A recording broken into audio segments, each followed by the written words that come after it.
He was 19. He was under 21. Oh yeah, of course I knew he was on the run. Nope. Richard turned himself in a week before his 21st birthday. What a man, you know, young that he is, might have made mistakes. 1 week, could have partied, could have done so many things. Could be 21, turned himself in. Prior to that, it was a thing that had happened with my ex-husband, passed away, John. They had got into it really bad.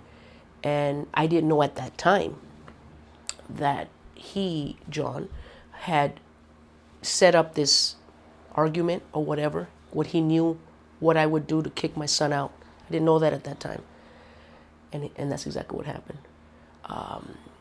He kept calling Richard out, whatever, saying whatever, and they got into a little fight, but I guess John didn't want to fight, you know. But he was a gang member, or back in his days, not, you know, in the present, at the time when I was with him. And I allowed my son to hit him, whatever. So by the time I came home, or he called me, he's bloody, you know, and I see him and I said, Richard did this, you know? And he's like, yeah, you know, kind of thing, you know. I find out later, after we had already separated, that, you know, he had set that up because the only way to get Richard out was to do something like that. And he was absolutely right, because I could not believe my son would even do that. You know, I had asked him, Richard, I'm going to come home, because we had an incident and I was trying to get rid of him. But I knew that I didn't want Richard and him. It's funny, I was trying to separate them two I knew John, he was an alcoholic. And Richard was, he wasn't really using drugs, I think it was with pot. But he had his thing going on himself over here. I didn't want them to see each other. I was trying to hide them both, stupid. And God knows, you're going to set them up, because this is coming to an end now. And it did. So at that point, I just said, Richard, you got to go, you know. And during that time he was on the run, I was protecting my son.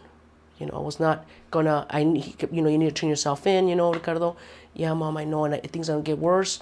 Finally, it was just like, he didn't have mom. He didn't have friends, I don't know what. He went with my nephew, Paul, and went to Montebello Police a week prior to, and just turned himself in. Proud of him. Yeah, yeah. Well, I mean, I pretty much know kind of what goes on. I mean, but that in particular, not till after he was in jail. He kind of broke it down to me, you know.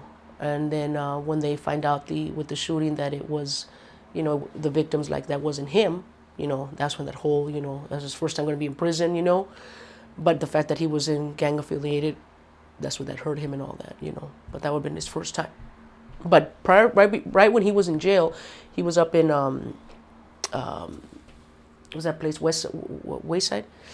When he was up there, he says he was looking at 35 to life, you know, because we're talking about, you know, attempted murder and his, you know, his being with the gang and all that at that time.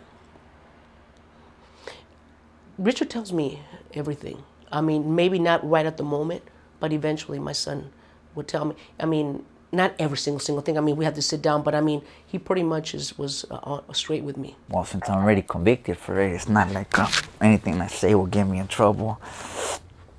Okay, that night, that night was we were rolling around. We were with the homies, and yeah. So sure enough, I'm over there doing my thing. I'm doing my thing. We're heading up. We're riding in the hood, and I see some dude down the street.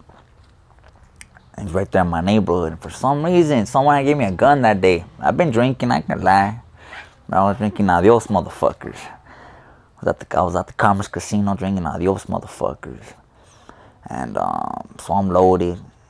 See this dude right there in the hood on the block, and I go hit him up. And he didn't gangbang. Homeboy didn't gangbang, but so he told me, but he's drunk though too. So two drunk men, you know, good stuff ain't gonna happen. You know what I mean? There's you know, adrenaline. You know what I'm saying? You got that machismo and all that.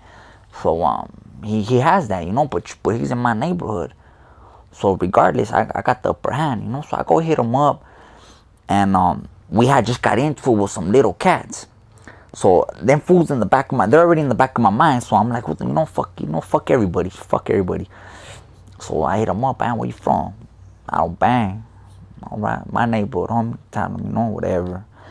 And but he still got that little machismo, right? So I was like, man, I told him, you know what, fuck taggers, homie, whatever. I tell him, fuck taggers. And he was like, man, I don't give a fuck. You don't give a fuck. But this dude's bigger than me. I remember that fool was bigger than me, though. What? You don't give a fuck? Bam, I just took off on him. Boom, I socked him in his mouth. And we start getting down. And my homeboy helps me out. Because that fool's bigger than me. And he's like kind of on me. So, bam, my homeboy pushes him off me. And like I get him off me. And then I remember the gun in my back pocket. And I just pull it out. Like, bah, bah. I just bust on him. Like after... Like his other one, because he was with a couple other cats. There was like 3 other cats. So his homeboy started running. But I'm not tripping on them, though.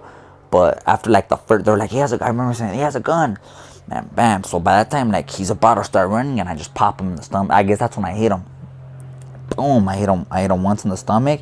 And then by that time, he was already in the door. And then I just hit the door. And that was it. I was gone. Fucking just jumped back in the car. And I was out. Okay, like me, like a smart guy, I was we're riding, right? We're riding on the corner. So, I mean, I was riding. I'm whatever, I mean, they already knew my alias, Joker, whatever. So they pulled the 6-pack. They pulled out a 6-pack. A couple homies in the hood. And sure enough, these dudes, they snitched on me, whatever you want to call it. And they pinpointed it. They pinpointed me, and sure enough, bam, man, they started hitting pads looking for me. They were hitting pads looking for me, and that's how they got me. They hit my grandma's. And yeah, I was out. Went on the run. I was on the run for like 4 or 5 months. 4 or 5 months, and then that shit, it's no fun. Like, I mean, people's doors start closing on you, and I was just tired. Yeah, I was just tired of being on the run. And a week before my 21st birthday, I turned myself in to Mountain Police Station. I felt I could still see Richard. I remember looking at him. We were just looking at each other, and he says 35, and I couldn't even cry. My eyes got watery. I just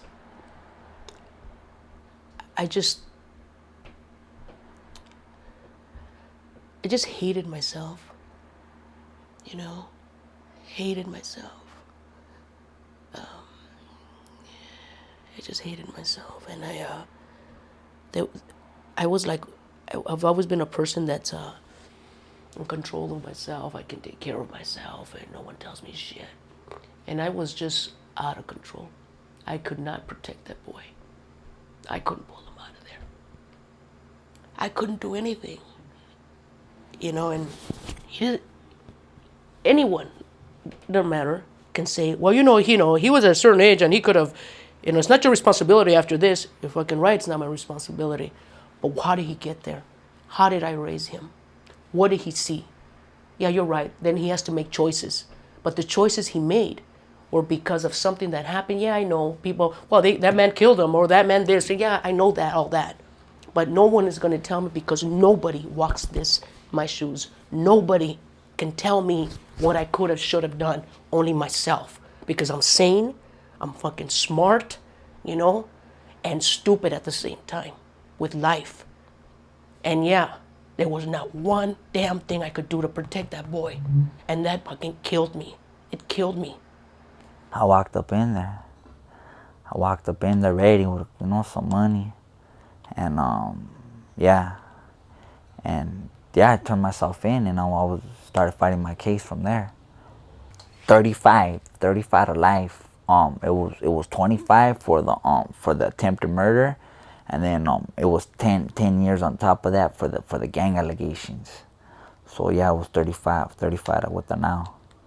It was almost a year. Like, I think on my 10th, going on my 11th month, I was going to trial already. I was about to go to trial, and the day before trial, because they didn't really have nothing on me.